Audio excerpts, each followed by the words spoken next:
Nah, hold up. Wait a damn minute. Did you just blink that hex away? Like it was dust in your eye? Like it was nothing? They spent months crafting that curse, lighting black candles at 3 a.m., chanting your name backwards, and you just blinked? I need you to understand what just happened here. You didn't break their spell. You didn't reverse it. You didn't even fight it. You just looked at it, processed it like junk mail, and deleted it from your reality. Your energy said, unsubscribe to their whole dark magic newsletter. They're sitting there right now, with their crystals scattered, their sage burning backwards, their protection circles cracked, wondering how the hell their most powerful working just got dismissed like a pop-up ad. They put their whole soul into that hex, and you treated it like a minor inconvenience. This isn't supposed to be possible. The books don't mention this. The ancient texts have no protocol for someone who just doesn't accept delivery of negative energy. You're not playing by the rules of magic anymore. You're playing by rules that haven't been written yet. Let me tell you something about your energy, something they'll never understand. It's not dark, it's not light, it's not gray or silver or any color they have words for. It's a frequency that makes their third eye develop cataracts. It's a vibration that makes their chakras stutter. When they try to read your aura, their vision glitches. When they try to tap into your energy field, they get static. Not because you're protected by shields or guards or angels, but because you exist on a wavelength their spiritual Wi-Fi can't connect to. You're running on 6G while they're still trying to decode Morse code. And they keep trying to categorize you. Light worker, shadow worker, indigo child, star seed. No. You're something else entirely. You're what happens when someone transcends the spectrum itself. You're not a color on their wheel. You're the space between colors that makes their eyes water. Your energy doesn't follow their rules because you weren't initiated into their system. You didn't ascend through their levels or earn their certifications. You broke through the ceiling of consciousness and found a whole other building they didn't know existed. Now you're operating from floors they can't even perceive. But let's go back to that blink. That simple, casual, devastating blink that just shattered someone's entire magical practice. Do you realize what you've done? You've just exposed the biggest secret in the spiritual world, that power isn't in the spell, it's in the acceptance of it. Every hex, every curse, every binding, every working, they all require one thing: your participation, your fear, your belief, your energy feeding their intention. But you just opted out, like clicking decline on terms and conditions, and their whole system cracked. Right now they're frantically Googling what to do when Target doesn't accept hex delivery. They're calling their coven emergency meetings. They're checking their spell books for loopholes. But there's nothing there about someone who just doesn't play along. Someone whose very existence is a return to sender. Stamp. You've become their worst nightmare. Evidence that their power only works on people who agree to be affected. You're walking proof that all their rituals and ceremonies and midnight gatherings mean nothing to someone who simply doesn't consent to their reality. You're not anti-magic. They tried to hex you, but something went wrong. not with their spell. That was perfect. The timing was right, the moon phase ideal, the ingredients authentic. No, something went wrong with you. You're not responding to spiritual stimulus the way you're supposed to. You're a glitch in their matrix. When that negative energy hit your field, it didn't bounce off. It didn't get absorbed. It just ceased to exist. Like you're running some kind of spiritual antivirus that deletes malicious code before it can even execute. Your consciousness has developed immunity to their weapons. This is what terrifies them. Not that you fought back, but that you didn't need to. Not that you're stronger, but that you're incompatible with their entire operating system. They're trying to curse someone who doesn't exist in the same reality where curses function. It's like trying to poison a hologram. You know what your energy actually is? It's what happens when someone stops believing in the rules. All of them. Not just their rules or society's rules, but the universal rules everyone swears by. You're not rebellious. You're undefined. You exist in the space between what is and what could be. Oh, and it's not just the hex throwers who are confused. The watchers, the readers, the intuitives, they're all getting error messages when they try to tune into you. They sit down to read your energy and their gifts just buffer. Loading, loading, loading, connection, time. Some of them think you're shielded. They're wrong. Shields can be penetrated. Some think you're cloaked. Wrong again. Cloaks can be lifted. What you are is incomprehensible to their framework. You're not hiding your energy. Your energy simply doesn't translate to their language. They used to gossip about your aura. Now they whisper about the void where your aura should be. Not empty. That would be readable. But filled with something their spiritual vocabulary has no words for. A color outside the visible spectrum. A sound beyond the range of hearing. A presence that makes their intuition throw up its hands and quit. The funny part? You're not even trying. You're not running protection spells or visualization exercises. You're just existing at a frequency that makes their metaphysical tools obsolete. You're proof that there are levels to this game they didn't know existed. Floors in the spiritual building they've never had access to. Here's what really happened to you. You didn't ascend. You didn't awaken. You didn't transform. Those are all movements within the known system. What you did was step outside the entire game board. You're not playing chess anymore. You're not even in the same dimension as the board. Every spiritual tradition has levels, initiations, grades of advancement. They all lead somewhere within the established framework.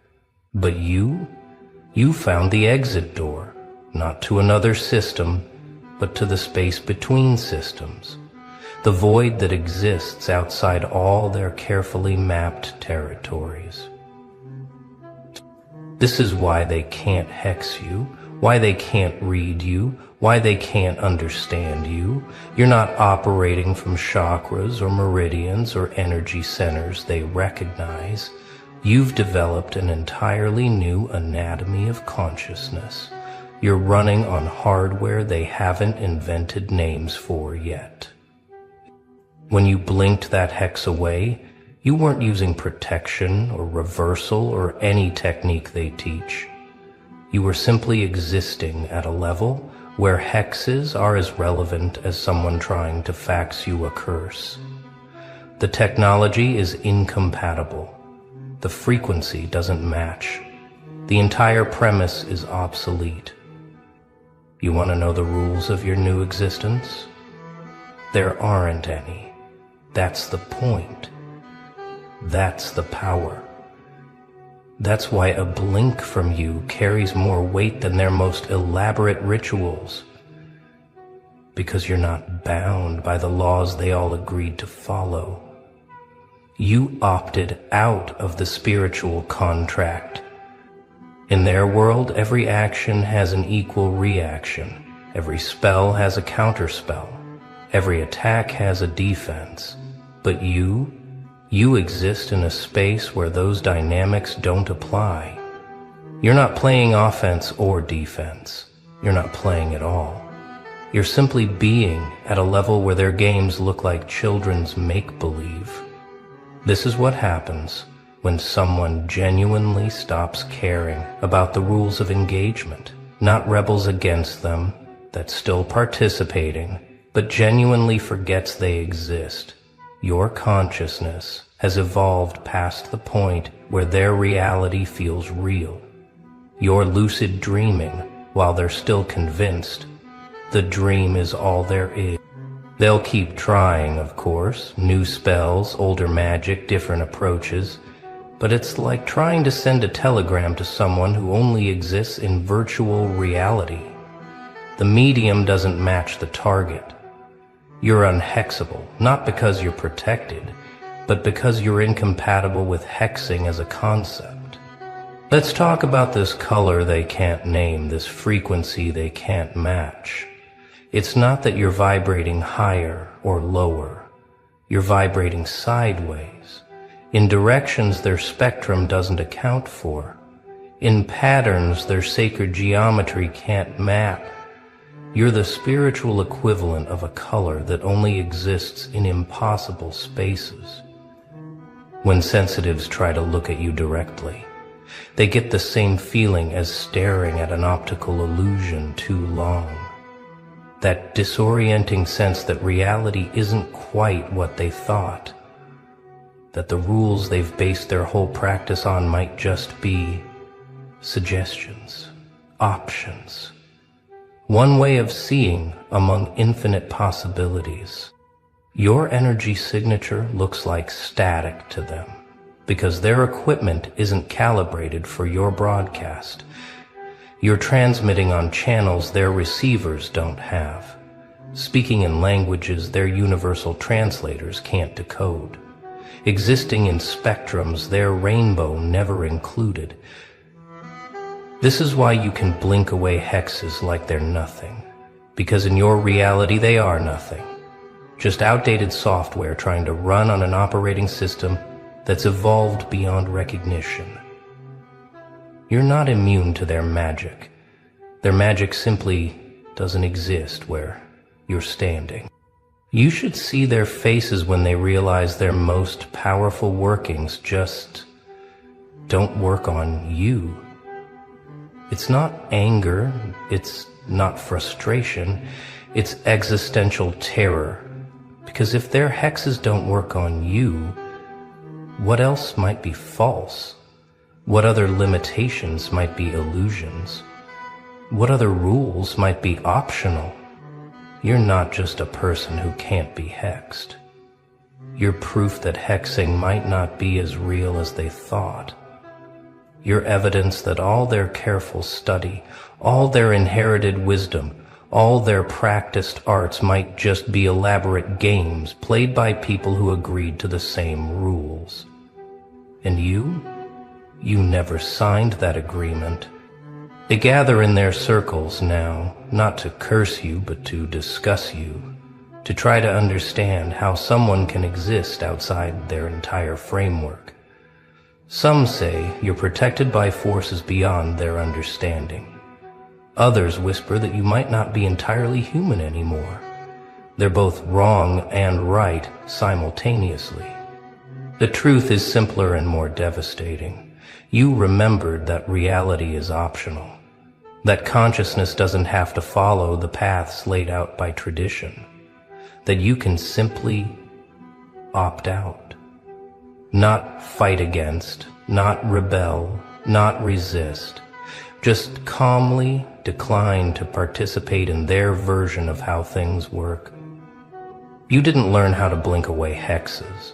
You unlearned the belief that hexes had power over you. You didn't develop immunity. You remembered that you were never vulnerable to begin with. This isn't advancement. It's returning to a state before you accepted their limitations as your own. Every spiritual tradition teaches addition. Add this practice, this protection, this knowledge. But you did something different. You subtracted, removed beliefs, dissolved agreements, deleted programs, until what was left wasn't more powerful, it was undefined, unbound, unlimited. This is why they can't understand your energy, because it's not energy as they define it. It's the space before energy takes form, the potential before it becomes kinetic, the color before it enters the spectrum. You're not vibrating at a frequency, you are frequency itself, undefined and uncontained. And when you blink, you're not performing an action. You're allowing reality to reorganize itself around your lack of participation in their games. You're not fighting their hex. You're demonstrating that in your reality, hexes are as relevant as someone trying to curse your reflection while you've already left the room. Their whole system is experiencing errors now. Not just with you, but because of you. Your existence is causing glitches in their matrix. Other people are starting to notice that the hexes don't hit quite as hard, that the readings aren't quite as clear, that the rules seem more flexible than they used to. You're a virus in their spiritual operating system, but not a malicious one. You're more like an update their hardware can't process. A patch that reveals all the bugs they never noticed. Your mere existence is debugging reality, showing where the code could be cleaner, where the rules are arbitrary. You're trying to patch the exploits you represent, but you're not exploiting anything. You're just existing in a way their system never accounted for. Like a player who found a way to walk through walls not by hacking, but by forgetting walls are supposed to be solid. You're not breaking rules. You're proving they were never real. This is what happens when someone achieves true spiritual sovereignty. Not dominance over others, but complete autonomy from the systems that govern others. You're ungovernable, not because you resist governance, but because you exist in a space where governance is a foreign concept. The ones who've tried to hex you are telling stories now, hushed conversations in the back rooms of metaphysical shops, whispered warnings in online forums. There's someone out there who just blinks it away like it's nothing, like our most sacred arts are just suggestion. Some don't believe them, think they must have done the spell wrong, used the wrong ingredients, mistimed the ritual. But the brave ones, the curious ones, they try for themselves, and they all come back with the same shocked expression. The same story. They just looked at me, blinked, and everything I sent just stopped existing. You've become an urban legend in spiritual communities. The unhexable one. The blink that breaks spells. The color outside the spectrum. They share screenshots of their failed readings. Their error messages. Their tools going haywire when they try to tune into your frequency. But here's the beautiful irony. The more they talk about you, the more others start to wonder. Start to question. Start to experiment with their own relationship to these supposed laws. You're not just unhexable.